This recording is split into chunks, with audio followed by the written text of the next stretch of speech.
Elle avait 11 ans. Elle s'appelait Liana. Elle a été retrouvée sans vie dans le Gers le 4 juin 2026, plusieurs jours après sa disparition.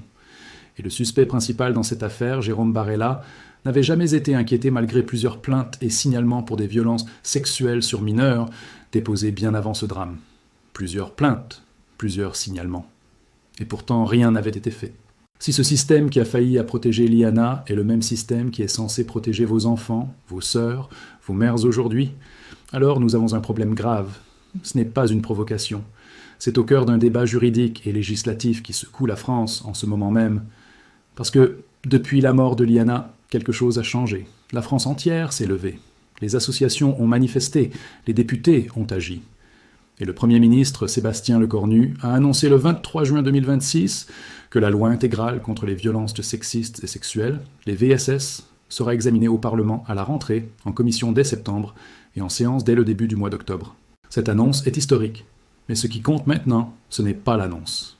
C'est le contenu. Ce sont les dispositions. Ce sont les changements concrets que cette loi va apporter dans la vie réelle des victimes, des enfants, des familles et de tous ceux qui travaillent chaque jour pour protéger les plus vulnérables. C'est exactement ce que nous allons analyser ensemble aujourd'hui.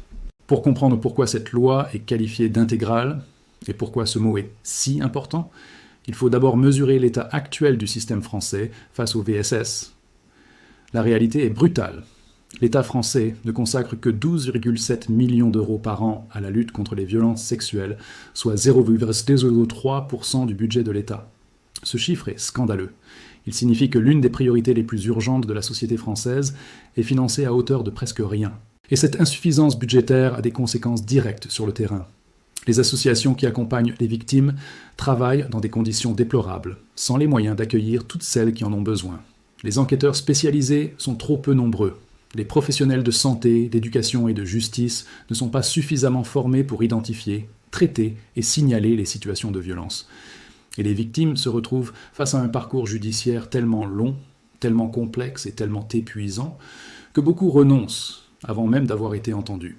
C'est précisément pour mettre fin à ce que la députée Céline Thiébaut-Martinez a appelé le pointillisme législatif, ces mini-propositions de loi dégainées à chaque nouvelle affaire qui secoue l'opinion, qu'une proposition de loi exhaustive a été déposée à l'Assemblée nationale en décembre 2025, cosignée par plus d'une centaine de parlementaires de tous bords politiques. Ce texte, qui compte aujourd'hui une centaine d'articles, a pour ambition de toucher simultanément tous les domaines concernés par les VSS, la justice, la police, la santé, l'éducation, le travail, l'enfance, l'enseignement supérieur et le numérique. C'est cette ambition transversale, cette volonté de ne laisser aucun angle mort, qui justifie le qualificatif d'intégrale. Mais une ambition totale ne vaut que si elle se traduit par des mécanismes précis et applicables. Voyons maintenant ce que ce texte prévoit vraiment. Le premier domaine de transformation concerne la justice elle-même, et c'est là que les changements sont les plus structurels. Le texte prévoit la création d'un pôle spécialisé VSS au sein des juridictions, avec au moins un magistrat référent dans chaque tribunal correctionnel. Cette disposition est fondamentale parce qu'elle reconnaît enfin que les violences sexistes et sexuelles ne peuvent pas être traitées comme les autres affaires pénales. Elle nécessite des magistrats formés, des procédures adaptées et une expertise spécifique que le système judiciaire généraliste actuel ne permet pas d'assurer uniformément sur tout le territoire. En parallèle, de nombreuses dispositions visent à faciliter le parcours judiciaire des victimes, notamment la systématisation du dépôt de plainte directement à l'hôpital. Cette mesure est particulièrement importante. Aujourd'hui, une victime qui se présente aux urgences après une agression sexuelle doit, si elle veut porter plainte, se déplacer ensuite dans un commissariat ou une gendarmerie. Ce double déplacement, dans un état de choc et de vulnérabilité extrême, constitue un obstacle réel. Permettre ce dépôt directement à l'hôpital, là où la victime est déjà prise en charge médicalement, c'est supprimer cet obstacle et augmenter significativement le taux de plaintes effectivement déposées. Le texte prévoit également la réalisation d'actes d'enquête dans un délai limité pour toutes les plaintes relevant des VSS, afin de rassembler les preuves le plus rapidement possible. Parce que l'un des problèmes majeurs actuels, c'est que des plaintes sont déposées puis laissées sans suite pendant des mois, voire des années, jusqu'à ce que les preuves aient disparu et que les victimes aient abandonné. Ce délai imposé change radicalement la logique du système.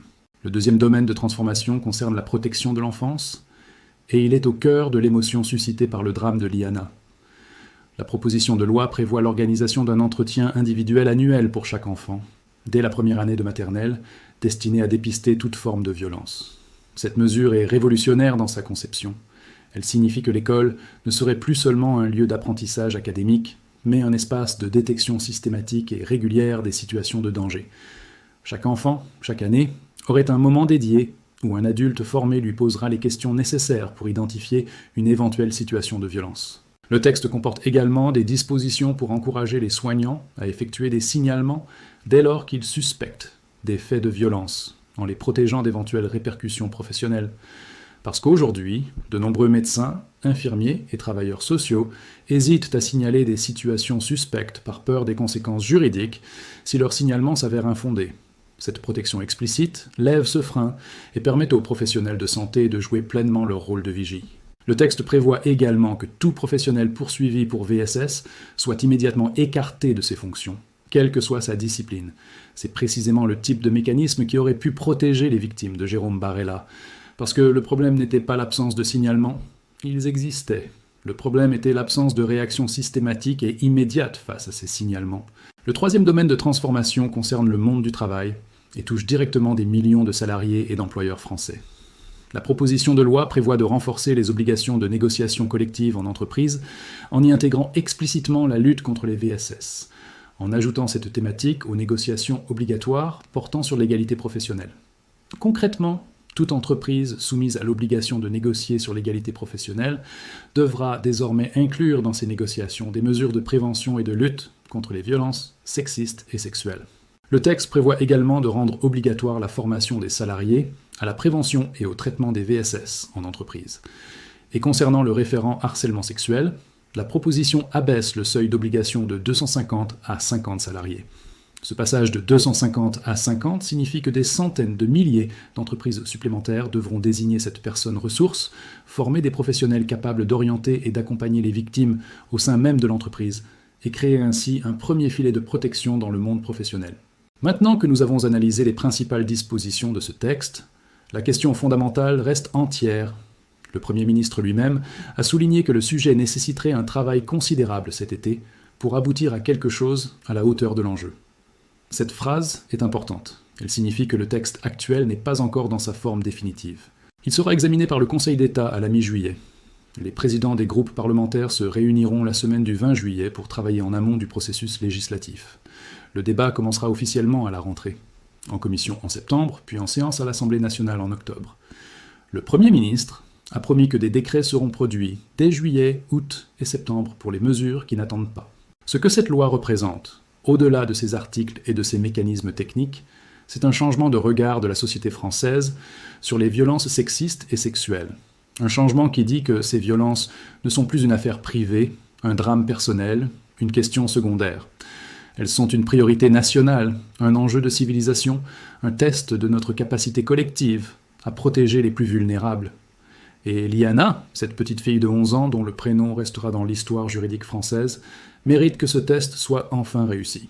Si cette vidéo vous a aidé à comprendre ce que contient vraiment cette loi et pourquoi elle est si importante pour la protection des femmes et des enfants en France, partagez-la avec toutes les personnes de votre entourage qui croient que la justice protège déjà suffisamment les victimes. Parce que la réalité que nous avons analysée ensemble aujourd'hui montre que non, pas encore. Mais peut-être bientôt, si cette loi est adoptée avec l'ambition qu'elle mérite. Abonnez-vous à cette chaîne. Chaque semaine, nous analysons pour vous les textes juridiques qui changent la vie des citoyens français, avec la profondeur, la clarté et le respect que ces sujets méritent. Rendez-vous très bientôt.